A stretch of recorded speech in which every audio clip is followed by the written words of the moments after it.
Saudações a vocês que acompanham este canal, sejam bem-vindos ao PL MMA 105. Neste vídeo, dando prosseguimento à nossa série, falaremos das meditações de Marco Aurélio, livro 8º, capítulos ou entradas 41 a 44. Como sempre, a tradução de que faremos uso é a de Dona Virgínia de Castro e Almeida, que está em domínio público, e também, como sempre, você poderá acompanhar a leitura e o comentário que serão feitos ao longo dos próximos minutos por meio da transcrição do trecho que colocamos na descrição do vídeo. Então vejamos o que Marco Aurélio tem a dizer de si para si neste ponto das suas meditações. 41. O obstáculo à sensação é um mal para a natureza animal. O obstáculo ao desejo, igualmente um mal para a natureza animal. E há também obstáculos e males para a constituição das plantas. Do mesmo modo, portanto, o obstáculo à razão é um mal para a natureza racional. Aplica a ti estas coisas. Impressiona-te uma dor, um prazer, isso é com a sensação. Houve um impedimento ao teu desejo? Se formaste este desejo sem condição nem reserva, esse fato é que é um mal para a tua razão. Mas, se aceitas o obstáculo como acontecimento vulgar, não ficas ferido, o obstáculo não existe para ti. Ninguém, senão tu, pode tolher as funções próprias da tua razão. Essas, nem fogo, ferro, tirano, calúnia, seja o que for, lhes pode tocar. Quando a esfera se forma, fica redonda. Muito bem. Mais um daqueles pensamentos de Marco Aurélio em que a questão dos obstáculos que podem se interpor às nossas ações aparece. O obstáculo à sensação é um mal para a natureza animal, o obstáculo ao desejo, igualmente um mal para a natureza animal. O termo para obstáculo é empodismos, portanto, algo ligado ao verbo empodizo, que quer dizer, na sua primeira acepção mais literal, prender o pé. Então aqui a ideia de obstáculo, entrave, empecilho, impedimento está bastante bem caracterizada por esta palavra. Então o obstáculo, o impedimento, a sensação, aquilo que é próprio da nossa percepção pelos sentidos, é um mal para a natureza animal. E aqui vem um termo que é desejo, que está mal traduzido, a meu ver, porque é hormé. Hormé é uma inclinação, é uma tendência interior, é, portanto, um impulso para a ação. A melhor tradução, a meu ver, é impulso para a ação. Por vezes nós vemos instinto, que não é uma boa tradução, mas de todo modo, estas duas dimensões da natureza animal estão presentes no ser humano, tanto a percepção pelos sentidos, quanto este conatus, né, o termo em latim, uma palavra importantíssima na história da filosofia, esse conatus, essa hormé, esse impulso para a ação, também fazem parte da natureza animal e da nossa natureza igualmente. Então vejam só, existem obstáculos às sensações, coisas que se interpõem entre o objeto e os sentidos, e existem obstáculos à consecução das ações, coisas que se interpõem entre uma intenção formada, por assim dizer, e a ação efetivamente levada a termo.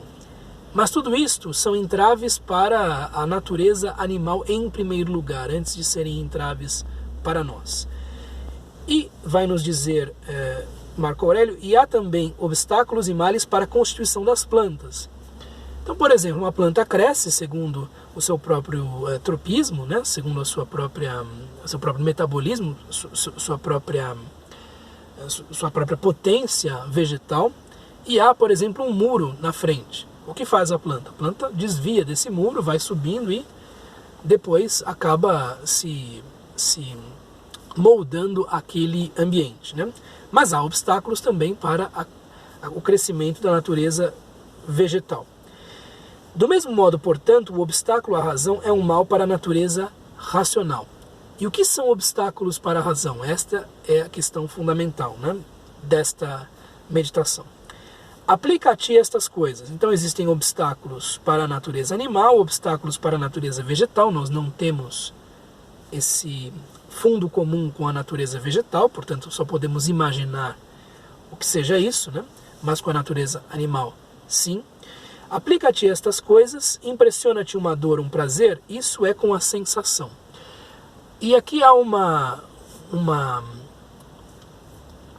crença estoica, né? um ponto de vista estoico que diz que o que nos vem pelos sentidos, tendo-se em vista que existe uma distância entre a intelecção, por assim dizer, a razão, o logos, e os sentidos, pode ficar com os sentidos.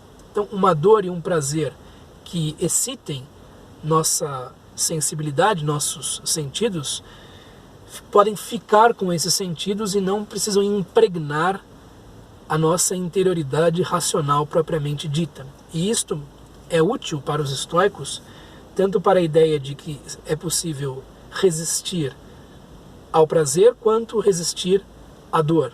Né? Então aquele sustine et abstine, anecho kai apecho, que é um termo, uma expressão usada para resumir, né, aquilo que Epicteto, por exemplo, ensinava, tem como base esta separação do hegemonicon, que é racional, e, digamos assim, dos periféricos corporais e mentais a que este hegemonicon está ligado. Mas é possível o distanciamento, a separação, né? Isso é com sensação. Houve um impedimento, e aqui não ao teu desejo, porque não é orexis, né? É hormé. Houve um impedimento ao seu impulso à ação. Se formaste esse impulso à ação, a ideia de agir sem condição nem reserva, esse fato é que é um mal para a tua razão. Novamente, aquela ideia de que quando nós empreendemos uma ação, devemos imaginar a possibilidade de que esta ação não possa ser levada a efeito, não possa ser totalmente finalizada, que nossos objetivos não venham a ser alcançados. E aí é necessário ter planos B, C, D e por aí vai. É o que se chama cláusula de reserva, né?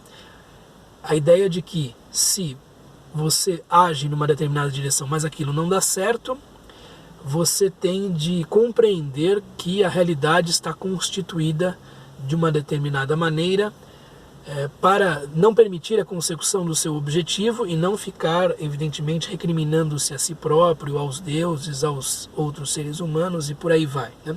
Então, o fato que pode ser um mal não é o obstáculo que apareça à nossa ação, porque faz parte das regras do jogo que existam esses obstáculos, e sim, justamente, nós não termos imaginado que um obstáculo poderia aparecer, né? Então vejam só, você trava conhecimento com muitas pessoas, se aproxima delas, elas tornam-se relações para você. Imagine, portanto, que sob algumas circunstâncias é possível que essas relações desapareçam, ou que a sua confiança seja traída, ou que essas pessoas se distanciem, ou que elas não queiram mais conviver com você, faz parte das regras do jogo toda essa série de possibilidades.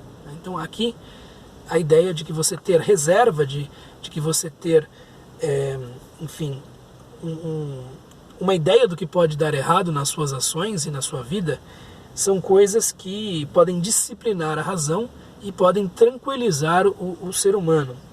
Mas se aceitas o obstáculo como acontecimento vulgar, que sucede sempre, que está sempre ali, que é possível que apareça, não ficas ferido, você não se sente atingido, não se sente, enfim, pessoalmente acertado, né? O obstáculo não existe para ti. Aquela ideia de que existe uma adaptabilidade interior e que o obstáculo se torna o caminho. É algo em que já insistimos algumas vezes aqui. Ninguém, senão tu, pode tolher as funções próprias da tua razão. Isto também é um princípio estoico dos mais repisados, a ideia de que nós somos racionais, nós não temos uma dimensão irracional propriamente dita, tudo está submetido à razão, e quando nós somos irracionais é porque a razão está funcionando mal. A razão não está entendendo como se sintonizar com o logos universal. Esta é a questão, né? Ninguém, senão tu, pode tolher as funções próprias da tua razão. Se a sua razão não funciona bem, é porque você não está disciplinando-a direito. Essas, nem fogo, ferro, tirano, calúnia, seja o que for, lhes pode tocar. Então as funções que são próprias da razão dependem unicamente da determinação do indivíduo que funcionem bem, e não de acontecimentos externos. Então a calúnia, o ferro, o fogo, o tirano, são coisas que, para os estoicos, só dobram aqueles que são dobráveis, só atingem aqueles que são suscetíveis e que não se treinaram, não se exercitaram na prática de uma vida racional todos os dias, né? É uma lição dura que eles nos colocam. Quando a esfera se forma, fica redonda, é uma expressão de Empédocles, um dos pré-socráticos, e a ideia de que uma esfera perfeita, e a razão deve se espelhar nesta imagem, uma esfera perfeita não pode ser destruída, porque ela rola bem por todos os lados, né? Ela desliza bem sobre quaisquer superfícies. Então tomar a esfera perfeita como um modelo para a razão é algo que Marco Aurélio propõe de si para si neste ponto.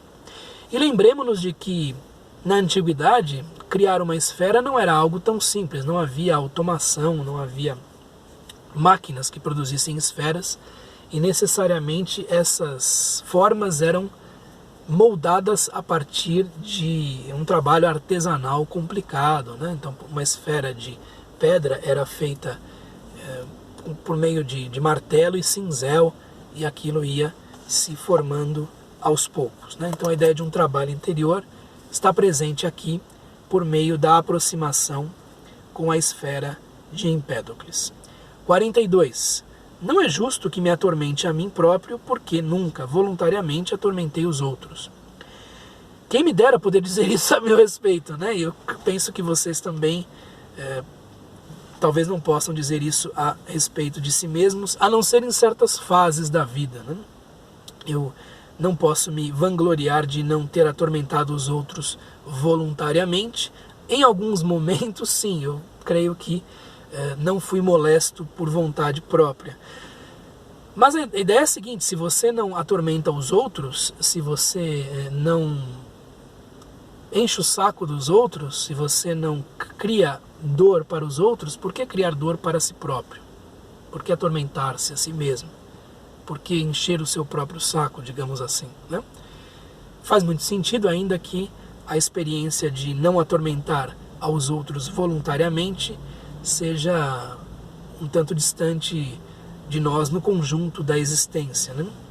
Então, se você não assedia os outros, não atormenta os outros, não molesta as outras pessoas, por que faria isso consigo mesmo, consigo próprio? A ideia de que as angústias e as preocupações excessivas são coisas autogeradas está presente aqui. 43. Cada um tem o seu gosto. O meu é possuir uma alma sã, que não sinta aversão por homem algum, nem pelo que acontece aos homens, mas que encare tudo com benevolência e aceite e se sirva de cada coisa conforme o seu valor. Na versão italiana de Maristella Ceva, né, a ideia aqui é de prazer, né? Aquele que experimenta prazer por uma coisa, há aquele que experimenta prazer por uma coisa, há aquele que experimenta prazer por outra. A mim apraz manter intacto o meu princípio diretor, isto é, o meu hegemonicon, né? Não é a alma aqui, não é psiché, mas é o meu hegemonicon.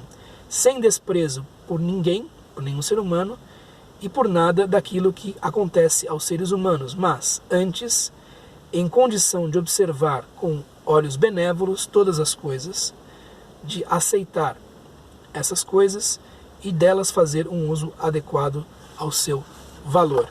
Então a ideia aqui de não ter desprezo por ninguém se impõe, né? Cada um tem o seu gosto, cada um tem o seu prazer. Há pessoas que se satisfazem com uma coisa, há pessoas que se satisfazem com outra coisa. E o meu prazer, o meu gosto, né, é justamente possuir um hegemonicon que seja são, que seja o melhor possível, é aquela ideia da recta ratio, orthos logos, da razão reta, direita, que não sinta aversão por homem algum, que não despreze os seres humanos, importante isto, né? Nem pelo que acontece aos seres humanos, nem pelo que sucede aos seres humanos, tendo-se em vista que nem todos têm as melhores inclinações. Né? Entender que todas as coisas que sucedem na sociedade estão dentro de uma certa regra da sociabilidade, e de uma sociabilidade que talvez não seja a melhor, né? Talvez não seja a mais interessante. É evidente que aqueles lugares em que a autovigilância é maior, aquelas sociedades em que existe um certo cultivo da virtude, uma observação dos próprios indivíduos, são sociedades que dependem menos das leis do que outras. A nossa, por exemplo, é uma sociedade que depende muito das leis e de leis que acabam não funcionando na prática muitas vezes, ou que acabam não tendo a melhor aplicação. Então, como é que nós resolveríamos isso? Ao longo de muitas gerações, por meio de um trabalho de educação do indivíduo, de todos esses indivíduos que compõem a sociedade, e de permitir, né, que a ideia de excelência individual se imponha sobre outras, mas que encare tudo com benevolência e aceite e se sirva de cada coisa conforme o seu valor. A ideia de estar confortável no mundo, tal como ele é, se coloca aqui, tendo-se em vista que este mundo é ordenado por uma razão universal que age segundo o seu próprio interesse e que é sempre benfazeja. Então, aquele otimismo tranquilo de que falam alguns autores, né? Alguns de maneira mais clara, outros de maneira menos clara. A expressão é de André Jean Festugière, que é um grande filólogo francês. O otimismo tranquilo dos estoicos se coloca nestes termos. Então, colocar-se na sociedade de uma maneira a mais confortável possível, apesar de todos os pesares. Apesar das inclinações antissociais de muitos dos nossos concidadãos. 44. Trata de aproveitar o presente.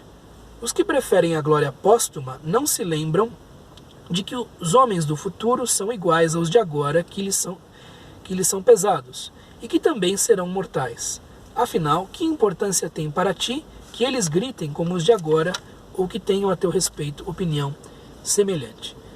Mais uma daquelas meditações em que Marco Aurélio chama a atenção de si próprio para a necessidade de viver bem o momento presente e de não deixar a sua imaginação impregnar os seus próprios atos, e uma imaginação que se volte para a busca de uma glória póstuma. Há pessoas que investem muito nesta ideia, né, de glória póstuma, porque se sentem incompreendidas pelos seus semelhantes contemporâneos, mas mesmo isto é vanitas vanitatum, como diria o Eclesiastes, mesmo isto é vaidade das vaidades, mesmo isto é vacuidade, vazio, porque estas pessoas do futuro são fundamentalmente iguais às pessoas de hoje. E elas também, ainda que venham a resgatar a importância de um artista, de um cientista, de um político, futuramente, são mortais e esta reputação morrerá em algum ponto. Então, um investimento na glória, tanto presente quanto futura, é uma canoa furada para um estoico, porque essas coisas, em primeiro lugar, nada dizem a respeito do caráter de um indivíduo, não dizem nada a respeito da excelência possível de um indivíduo. Há indivíduos detestáveis e medíocres que são exaltados tanto no presente quanto no futuro. Então isto não é uma boa régua, um bom parâmetro. E mesmo isso, quando justificado, mesmo esta glória, quando de fato corresponde a algum tipo de excepcionalidade, morre, some, porque os indivíduos que aplaudem hoje são fundamentalmente iguais aos indivíduos que poderão aplaudir no futuro. todos eles mortais, todos eles, portanto, sujeitos às leis que regem a vida humana também e sujeitos ao esquecimento. Trata de aproveitar o presente. Os que preferem a glória póstuma não se lembram de que os homens do futuro serão iguais aos de agora, que lhes são pesados. Então, os de agora são ruins, mas os do futuro serão melhores, né? Um estoico não concordaria muito com isso, né? Nós ficamos ouvindo coisas do tipo, agora é uma hora de um despertar espiritual, as pessoas do futuro serão mais desenvolvidas espiritualmente. É uma esperança, claro, enfim, eu não sou alguém que desfaça esperanças dos outros por prazer, por esporte, mas observando-se a história humana, não há base, né, para esta esperança, né? Fundamentalmente, os seres humanos sempre foram mais ou menos a mesma coisa, e não é que não existam dimensões humanas, áreas do conhecimento humano que não evoluam, né? Mas há sempre algo que se perde quando outra coisa ganha proeminência. Então há sempre algo que acaba indo embora, né? E que também serão mortais, esses que virão no futuro, né? Afinal, que importância tem para ti que eles gritem como os de agora, ou que tenham a teu respeito opinião semelhante? Quer dizer, que importância tem para você o que os outros pensam, ou o que os outros pensarão daquilo que você fez, daquilo que você foi, né? Que importância tem? Isto não é nem o que você é, nem o que você faz, nem, enfim, o seu caráter, a sua interioridade, os seus afetos, nada disso, né? E são coisas que o indivíduo não controla, são coisas que estão dentro daquele domínio que é próprio da fortuna. E nós vimos muitas pessoas se tornarem muito famosas e posteriormente serem esquecidas. De uma maneira, aliás, vertiginosa e muito rápida. Porque não é isso que importa do ponto de vista de uma filosofia como a estoica. Muito bem, eis o que eu tinha a lhes dizer por este vídeo, e nós continuamos o PL MMA em outra oportunidade. Um abraço, tchau.